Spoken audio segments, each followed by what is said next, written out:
Welcome to the Fabric Podcast, where we explore company culture and how it scales as a company grows. Brought to you by the team at The Receptionist, a bootstrapped, Denver-based software company. Each episode of Fabric will set out to uncover unique and uncommon answers to the question, how do companies of any size create a culture and core values that employees actually live out? On this episode of the Fabric Podcast, we're joined by Jay Mays, managing partner at PitchLab, a company that helps client-facing teams differentiate themselves, build stronger relationships, and win more clients. Jay brings a background in stand-up comedy to his work at PitchLab and helps clients become more engaging presenters. On the episode, he shares his thoughts and tips on how to be more authentic and more engaging when you present, even when those presentations are happening virtually. We discuss how to improve your ability to improv, including going through an unrehearsed improv activity on the show, and we chat about the values of fun and being bold, which are important to our work at The Receptionist, and how those show up and are taught in Jay's work at PitchLab. Enjoy the episode. Jay, we're really excited. Welcome to the show. Hi, thanks for having me. Yeah, absolutely. So let's start off. Tell our listeners about PitchLab and what your role is there. Yep. So I'm managing partner at PitchLab. And what we do is three things. We help client-facing teams, number one, differentiate from the competition. Number two, build stronger relationships. And number three, win more deals. And you do that in a very unique way. So how are you helping your clients do that? Absolutely. Yeah. So my background is I've been selling for 22 years now, and I'm a sales consultant. And then back in '05, I was actually an amateur stand-up comedian for about 7 years. And Sarah, I don't like to brag, but in Denver here, I was one of the biggest names in unpaid comedy. I love that. Congratulations. Thanks. That's a big accolade. I mean, you should feel proud about that. One of the biggest names in Denver unpaid comedy. That's right. I love that. Okay. So your company helps people become more engaging presenters. Tell us a little bit more about what that actually means. Yeah, well, engaging is kind of a buzzword. To me, what engaging means is really being worth paying attention to, right? Worth putting down the phone for, worth not multitasking for.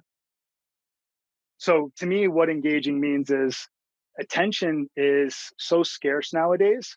So how do you do what you can to make sure that the time you're getting either in front of your team, in front of your boss, or even in front of clients, what do you do to make sure that time is valuable and you're making the best of it? And so tell us a little bit more about how your background as a comedian actually helps you help others become more engaging presenters. Yeah. So actually what we do is there was a point in my career where I was still getting a ton of stage fright when I was doing large presentations, when I was doing any type of speaking in front of groups. But yet on the comedy side, I was able to get up on stage and tell jokes. And I started analyzing it and say, what's at the intersection here? Really, what's at the intersection of sales and stand-up comedy? And that was the idea where PitchLab was born. And what we do is we break down the techniques that your favorite comedians use on stage, whether they're stand-up comedians or improv comedians. We break down those techniques and then give our folks that attend our workshops actionable techniques on how to be more confident, authentic, and engaging.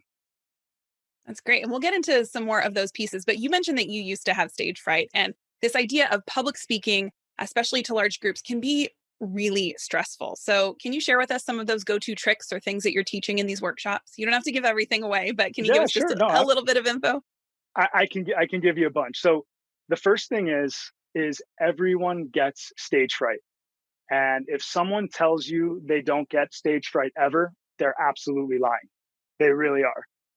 And what I mean by that is tell me someone that says they'll never get stage fright, and I'll be able to find a context where the stakes are high enough, where the context is there, and they will get stage fright. And we get stage fright because we care. There's a bunch of ways to combat it. Some are good techniques I've heard, some not so good. But the best thing for me personally is when I think about it, I think about it's not about killing the butterflies. It's about getting the butterflies to fly in formation. So what I mean by that is some of the symptoms I get when I get stage fright is rapid breathing, right? Like I feel like I can't catch my breath, or I get a little bit lightheaded. Like, do I want to stand up? Do I want to sit down? all these symptoms, what I've learned over time is all these symptoms that we talk about when we talk about stage fright, they're actually closer to excitement than they are to calming down. So the takeaway is you don't actually, when you start feeling that nervousness and those butterflies and that anxiety, the wrong thing to do is calm down. The right thing to do is change that lens and look at it instead of instead of a threat as an opportunity. And the three words that I use to do that are I am excited. I am excited. So if I'm getting ready to talk, instead of, succumbing to those feelings, I just keep saying to myself, I am excited. I am excited. And if you do use this technique, caution, you're not necessarily going to feel any better. But what science shows us is by reframing that threat as an opportunity, when you get up, you're actually going to perform better. Whether that's, you're doing a talk in front of your team, you're in front of clients, or it's Saturday night and you're going to do karaoke. It's really about changing that perspective. I'm glad you said that, because I wanted to clarify. You said earlier about how people can use these strategies for speaking in public, but now you also said this is great for if you need to talk to your boss, if it's within your own company, within your team. These are strategies, it sounds like, if you're a little uncomfortable in any sort of public presenting scenario. Absolutely. Yeah, that's a great point. When we first started Pitch Lab, I was convinced it would be a room full of salespeople and entrepreneurs. And it was so interesting to see, as we put out public workshops to figure out who our audience really is, project managers, right? Folks that were approaching the middle of their career where they never had to be in a leadership role. And all of a sudden they're standing in front of their team of 7, 10, or 15, and they have to speak, even if it's in the office. And even sometimes technical resources where you get a really smart, subject matter expert, technologist, scientist, where you figure, I'm never going to be, standing and presenting, but all of a sudden your company wants you to join the sales team and be part of the presentation to demonstrate value during a pitch. So it really does span a lot of folks. Yeah, you touched on this word briefly about being authentic. Can you talk to us a little bit, your thoughts on being authentic when it comes to presenting and storytelling? Yeah, absolutely. The best definition I've ever heard of authentic is the ability to speak one's truth without the fear of being judged. Could you imagine? Wouldn't that be nice? I was going to say that's hard. I think that's a great definition, and also really challenging, because I think a lot of times people are judging. It's not just in our heads, right? We are often wired to place value on things and to judge. So that would be a fantastic place to be speaking from. That's absolutely right. And so what happens is when I coach client-facing teams and salespeople, and let's say they're trying to, for the first time, explain a technology they truly don't understand, you see these salespeople trying to pitch this and trying to present it. Their body language is horrible. It's full of and then I stop them and I say, stop. Clear your head. Tell me about your favorite holiday ever. Tell me about your favorite childhood Christmas. Tell me about a funny story about your dog. And as soon as I ask them a question like that, they stop. Their body language is better. Their ums and ahs are gone. And why is that? It's because now they're speaking authentically. So when I think of the word, presentation skills or public speaking, and I think of authenticity, we're all going to be put in a point in our career where you don't always know 1,000%, you're not a subject matter expert. But the more you can be prepared, the more you can truly understand your subject, the more authentic you're going to be.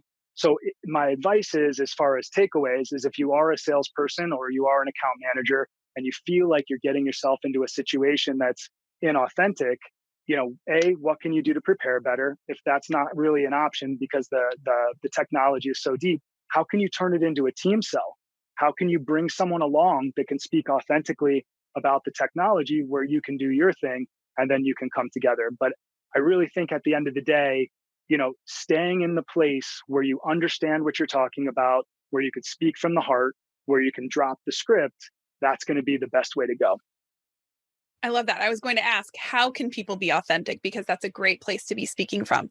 I'm curious about your thoughts, though. A lot of us are working remotely and we're having to give these virtual presentations, and it can be hard to feel like you're engaging when you're sitting in a room by yourself. So, are there other considerations for how to be engaging and authentic in this sort of changing landscape of how we speak to people?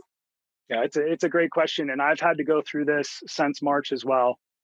I get a ton of energy from being in a room, right? Being on a marker board, presenting to a group of people live, and now we just can't.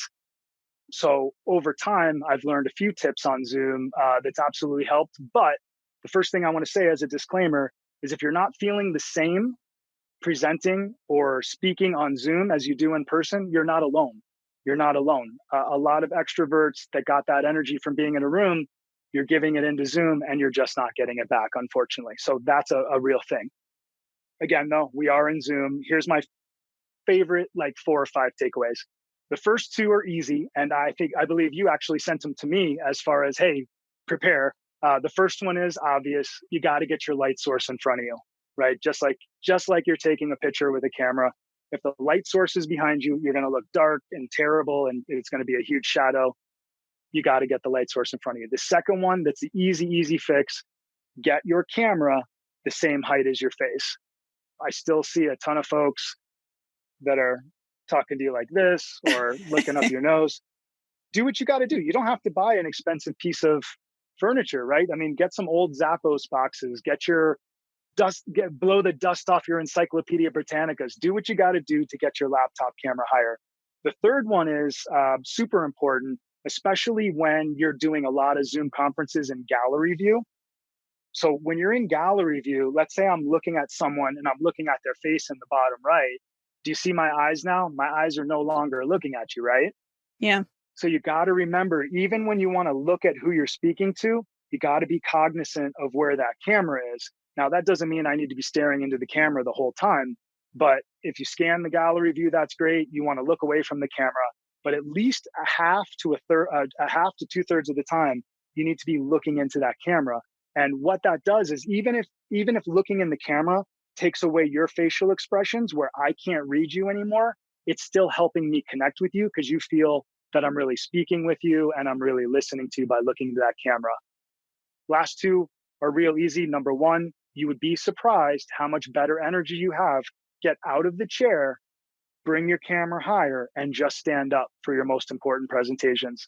It sounds simple. I'm still seeing a ton of salespeople sit, and it's really hard to get a lot of great engaging energy.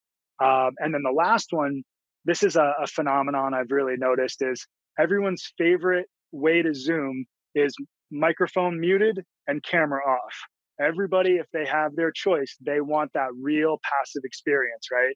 They just want to sit back. They don't want to be interacted with. They don't want to be spoken to. So if you are leading, let's say you're leading your team or you're leading a larger presentation where, there's multiple stakeholders from your clients, don't just throw out blanket statements like, did that make sense? Any questions?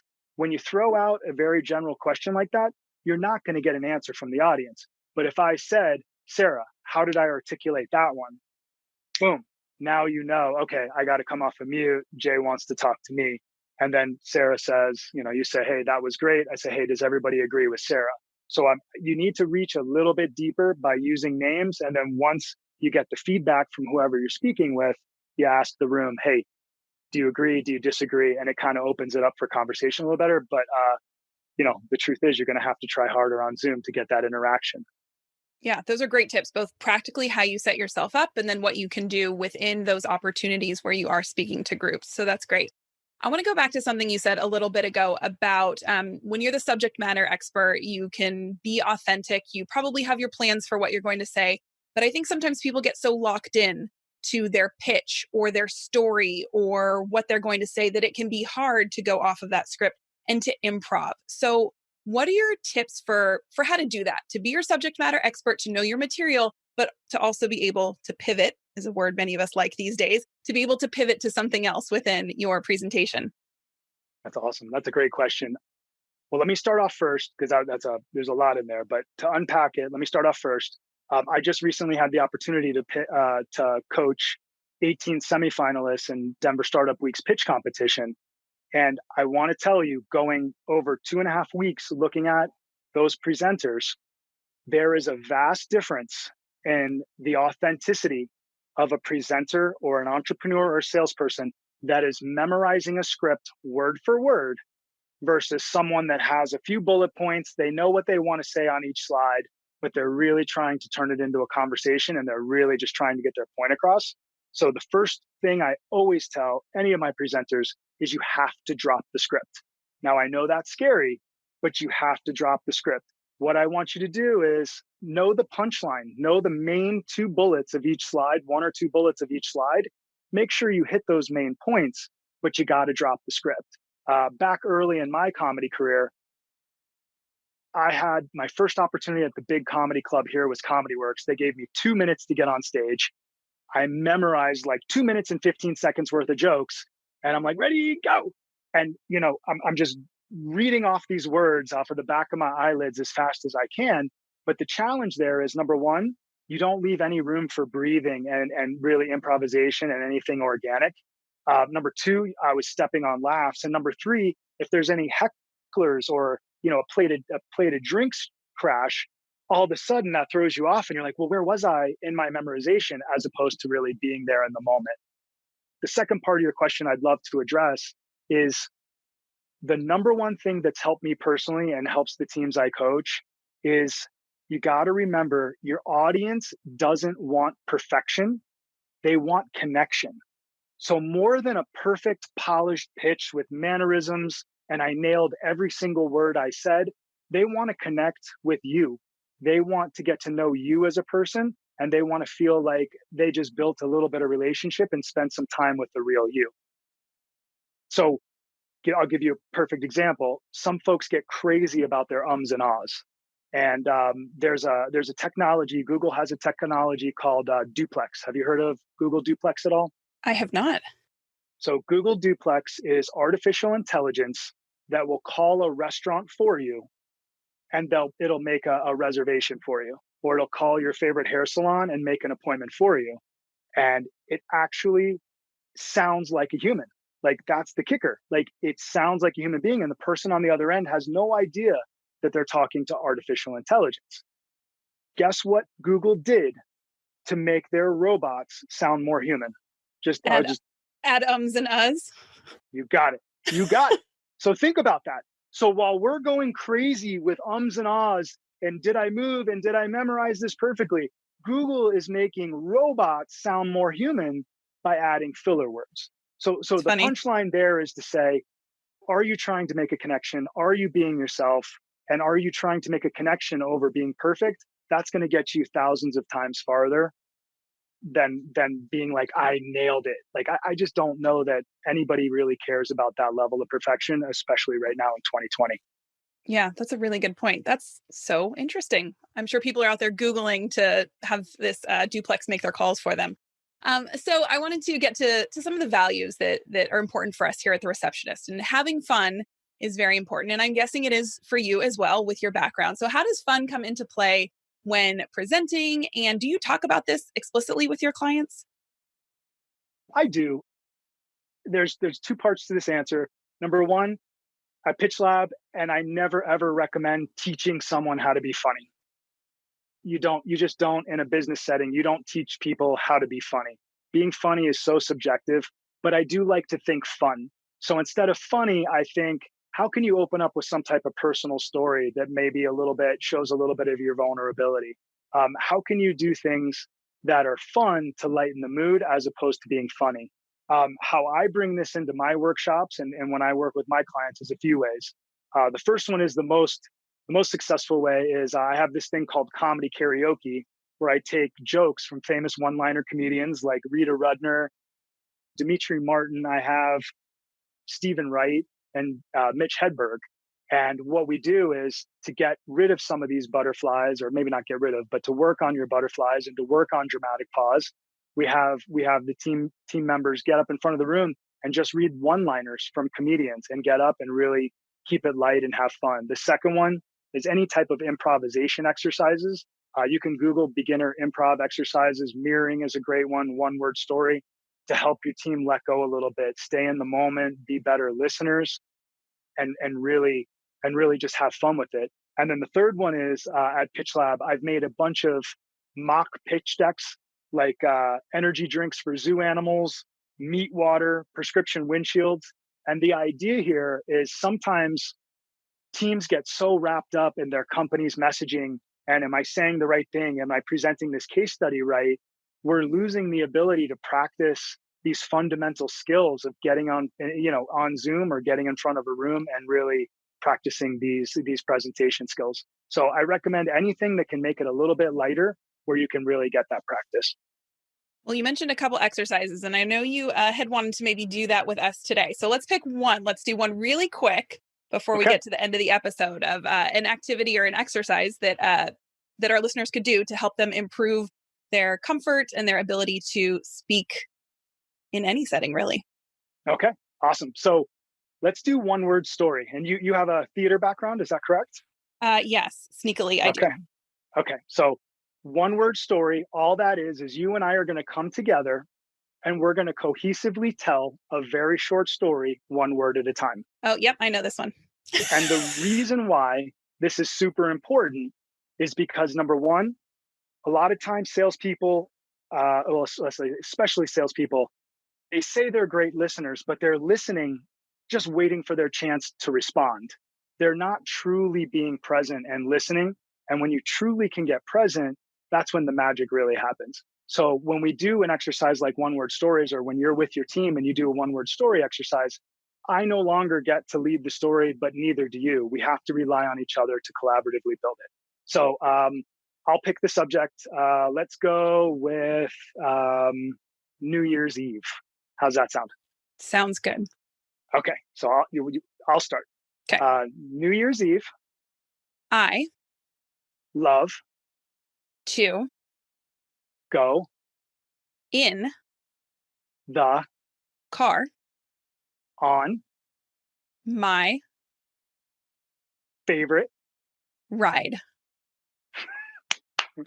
There we go. There we go.